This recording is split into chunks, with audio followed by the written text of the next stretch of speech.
Abbott. Thank you, Mr. Deputy Speaker. I want to talk this morning about two very serious problems affecting my constituents in Hackney and Stoke Newington. The first is street prostitution, the other is the scourge of drugs.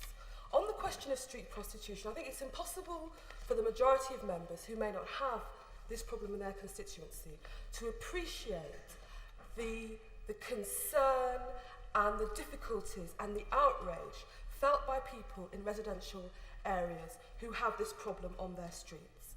It creates a whole number of problems for residents. There's the harassment of women walking along who are supposed to be prostitutes. In Stamford Hill, in my constituency, where we have this problem, there are a number of small schools, and the prostitutes ply their trade night and day, and women bring their children to school, see prostitutes outside the schools.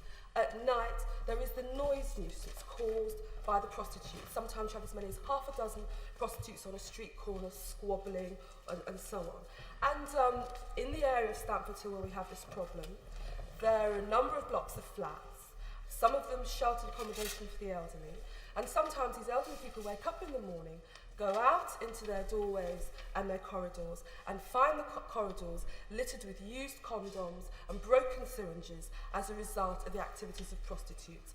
And of course, there is all the problems of associated crime related to prostitution, be it drugs and be it violence. And I'm afraid because at any given time only a handful of members have this problem in their constituency, I don't believe the House takes it seriously enough. But I put it to the Minister that the residents in Stamford Hill in the northern part of my constituency, the residents along the Seven Sisters Road and Amherst Park, have had enough of the problem of street prostitution. It is causing them misery, it is causing them environmental nuisance, and above all, it is causing them the very real threat of crime and activities related to crime. And what they want to see from the Home Secretary is action. They want to see more resources devoted to the police force, voted by the police force to taking street prostitution off the street.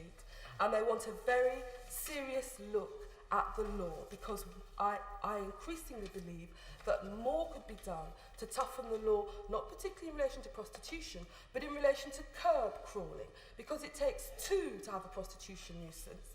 And we believe that the men that curb crawl all night along the streets of areas like this are just as much to blame as the prostitutes. And I would strongly urge them, not just on behalf of my own constituents, but on behalf of people up and down the country who I know are concerned about the same issue. There needs to be a look at the law in relation to curb crawling. It isn't fair in some ways that these women can be charged and put in prison, and the men who are just as culpable are getting off scot-free.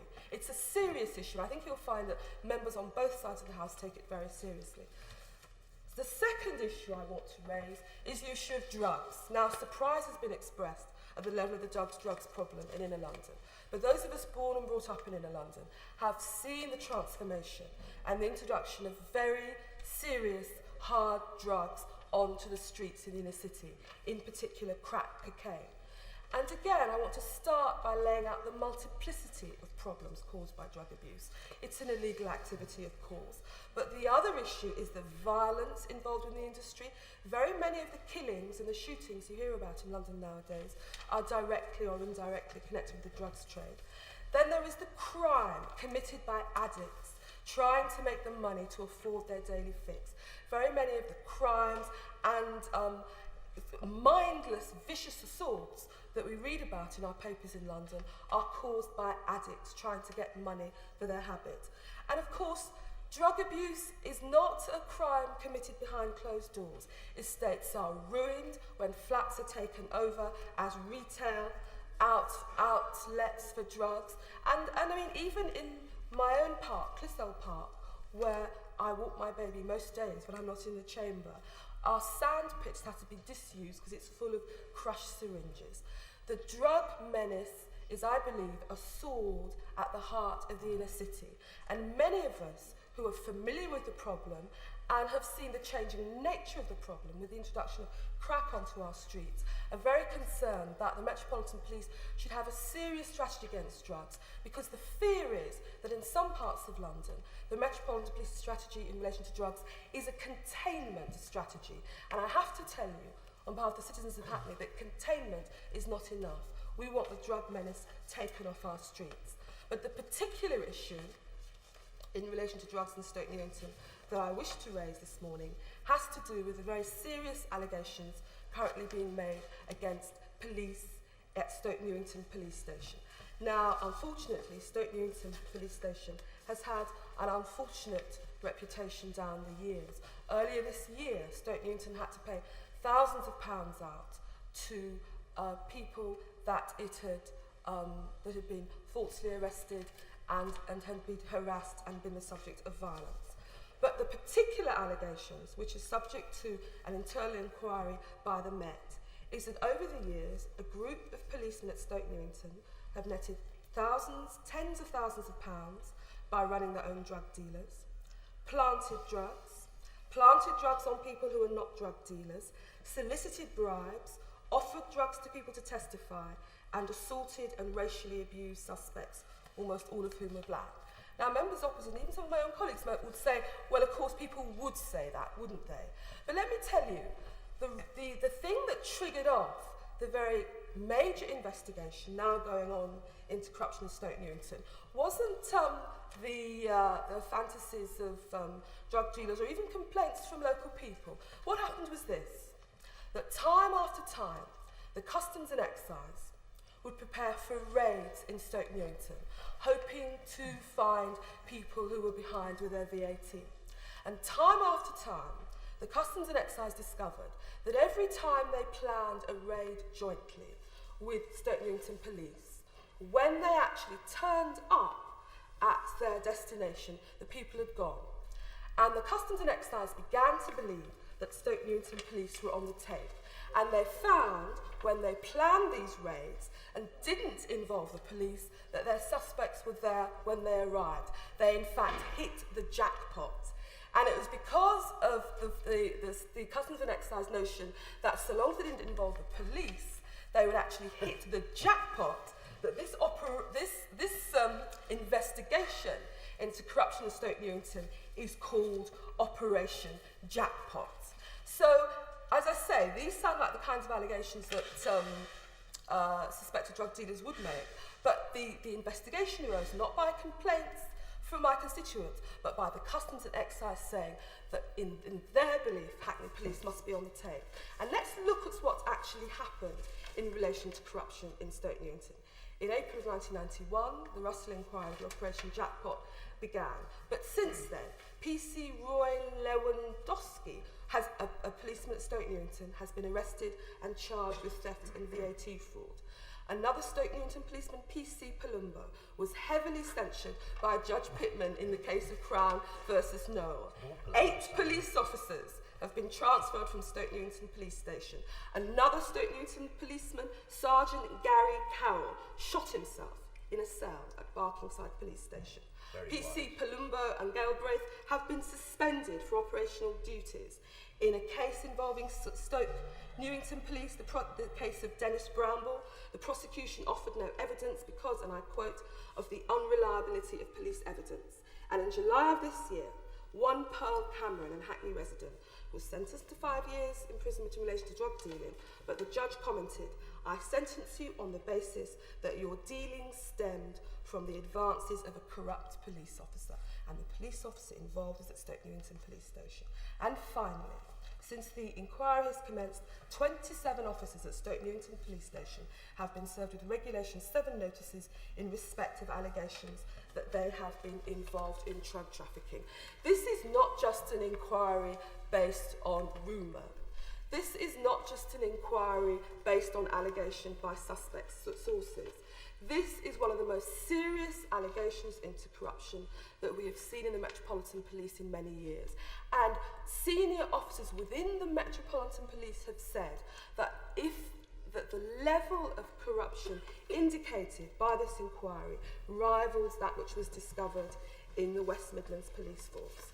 And so what I want to take the opportunity to say to Home Secretary is this, that the Russell inquiry has been going on for nearly 2 years, and it is a matter of urgency that the Russell inquiry reports so the shadow hanging over Stoke Newington Police Station can be dispelled, because until the Russell inquiry, Operation Jackpot, actually reports, nobody will know the truth of these allegations. and the very necessary trust and cooperation that Stoke Newington ought to get and should get from the community is in jeopardy. We were promised that the Russell Inquiry report in the autumn. Where is the Russell Inquiry? These are very grave allegations, and it isn't fair either on the community in Stoke Newington or honest policemen that this inquiry should be long delayed. The other point I want to put to the Minister is this, that on the basis of the allegations that have been made and that are being inquired into, there seems to have been a ring of corrupt policemen at Stoke Newington Police Station. A number of people have been convicted and served sentences on the basis of evidence from officers at Stoke Newington who are now under investigation by the police.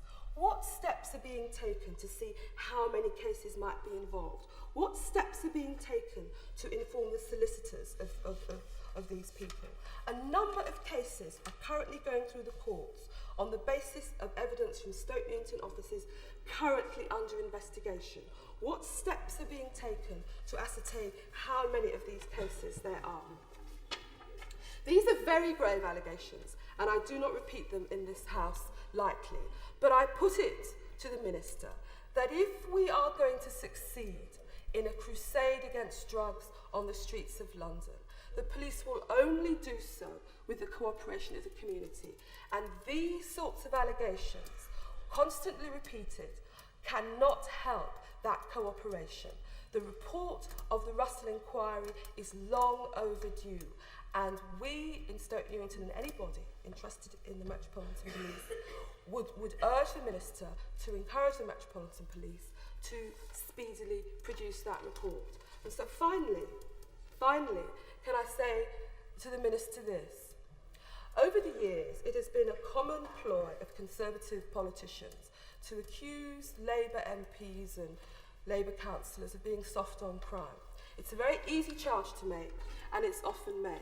But there is no way that any genuine representative of the people in London could be soft on crime. But because if there is any group of people who suffer from crime, be it street violence, be it crimes against property, being it the terrible menace of drugs, it is our constituents. In the 5 years that I have been a Member of Parliament, one of the issues which causes the most concern to my constituents is crime, the effects of crime, and their perception in some cases that either the police strategy isn't the appropriate strategy, or they don't understand what the strategy is at all. No one suffers more from crime than the people that we on this side of the House seek to represent. And if we raise allegations of malpractice, if we raise complaints, if we raise incidences of corruption, it is only in the long run to increase the chances of the kind of confidence in the police and the kind of cooperation with the police that will be the basis for a successful war against crime in the Metropolitan Police area. McKinley.